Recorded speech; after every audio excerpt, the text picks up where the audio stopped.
Hello talented home maker, स्वागत है आपका आपके अपने अड्डे पर, जहां हम हर दिन बात करते हैं लाइफस्टाइल, पेरेंटिंग और कुकिंग की। तो हाजिर हूं मैं आज आपके सामने बिल्कुल ही नए रूप में, नए अवतार में। क्या मैं आज आपको कुछ अलग दिख रही हूं? चलिए वीडियो देखकर बता दीजिएगा। यार क्या बताऊं, सिर्फ 5 दिनों की मेहनत और 3 वीडियो ने मेरी तो लाइफ ही चेंज कर दी। पहले के वीडियो और आज के वीडियो को देखकर आपको डिफरेंस खुद ही पता चल जाएगा। अब ऐसा है ना कि हमारे बच्चे जो होते हैं ना, वो हमारे सबसे बड़े गाइड और सबसे बड़े क्रिटिक होते हैं। तो बच्चों ने मुझे कहा कि चेहरा दिखा नहीं रही हो और आवाज़ एकदम मरी मरी सी है, कोई दम नहीं है, कौन देखेगा तुम्हारा वीडियो। अब तो मैं परेशान हो गई और सोच में पड़ गई, अरे मेरा कॉन्फिडेंस कहाँ गया। मैं तो अपने कॉलेज डेज में बहुत ही कॉन्फिडेंट लड़की थी। क्या इन 19 सालों के मैरिड लाइफ ने मेरी लाइफ चेंज कर दी है, मेरा कॉन्फिडेंस गायब कर दिया है।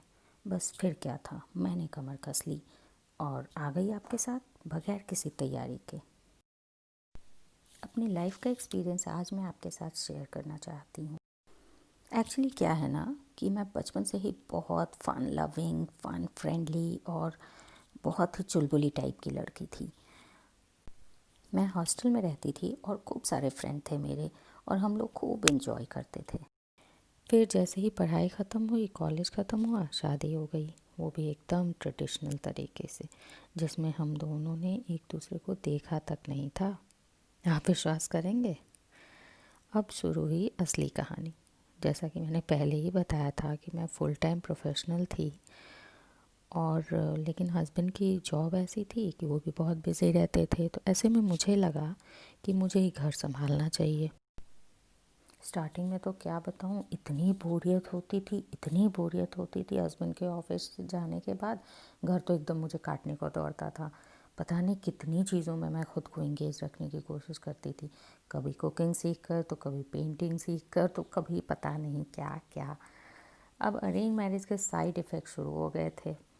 एकदम ही ऑपोजिट कल्चर और तौर तरीका था मेरे ससुराल में। अब नई जिम्मेदारियां और नए परिवेश, और साथ में हम दोनों थे बेचारे से। खूब रूठना मनाना होता था, बड़े झगड़े होते थे। मैं एकदम fun loving, music lover, friendly, और मेरे साहब थे एकदम सीरियस, वर्कोहलिक और हद दर्जे के परफेक्शनिस्ट। मैं जहाँ अपने कपड़े को इधर उधर फेंक कर रखती थी, कुछ भी पहनकर बाल बिखरे हुए और कहीं भी निकल लेती थी, वहीं हस्बैंड एकदम सलीकेदार और चीज़ों को खूब सहेज कर रखने वाले। अब सोचिए कैसी होगी हमारी मैरिड लाइफ। क्लासेस तो होने ही थे। फिर धीरे धीरे मैं जाने कहाँ खोने लगी। नॉवल पढ़ने का टाइम नहीं मिलता था, म्यूज़िक की वॉल्यूम कम होते होते एकदम से बंद ही हो गई, और फ्रेंड थे गिनती के भी नहीं रह गए थे। फिर बच्चे आ गए लाइफ में और लगा कि बस यही तो है परफेक्ट लाइफ। हालांकि इन सालों में मैंने बहुत सारे काम भी किए, अपना बिजनेस खड़ा किया, घर को अच्छे से मैनेज किया, बच्चों में अच्छे संस्कार डाले। एक आम भाषा में इसे सक्सेसफुल कह सकते, बट फिर भी लगा कि यार कुछ तो मिसिंग है लाइफ में।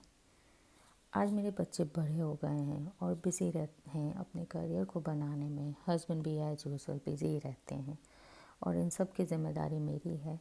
ये बात अलग है कि मेरे साहब दिन रात मेरी तारीफ़ करते नहीं थकते, और बच्चों को भी लगता है कि मैं परफेक्ट मदर हूँ।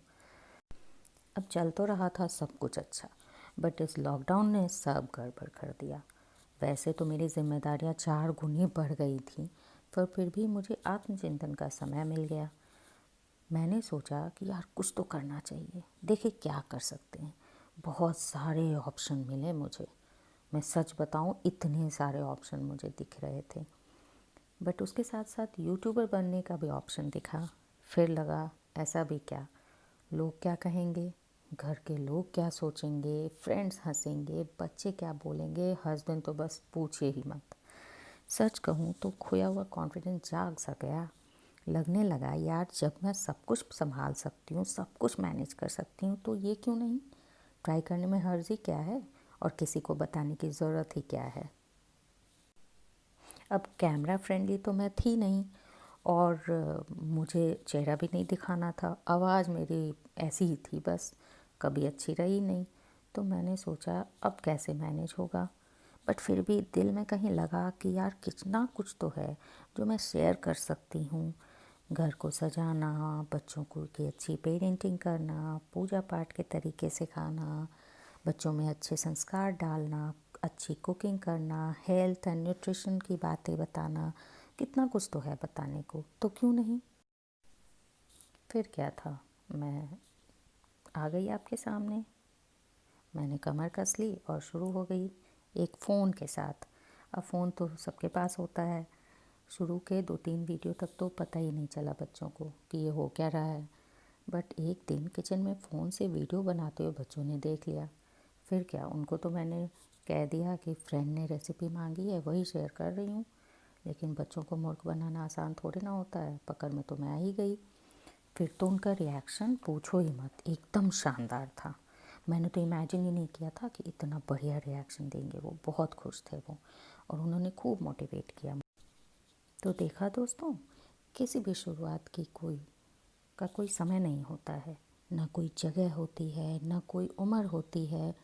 शुरुआत तो उस बंद दरवाजे के पीछे का वो रास्ता है जिसके लिए सिर्फ 2 कदम बढ़ाने की देर होती है। तो आइए, आप भी तैयार हो जाइए अपनी जिम्मेदारियों के साथ साथ अपने खुद को वापस पाने की शुरुआत करने के लिए, एक ज़िद के साथ कि मुझे वापस अपनी पहचान बनानी है, मुझे बताना है कि मैं क्या थी और खुद को वापस पाना है। तो अगली बार फिर से मिलेंगे आपके अपने अड्डे पे एक नए टैलेंट, एक नए शो के साथ। तब तक के लिए बाय बाय।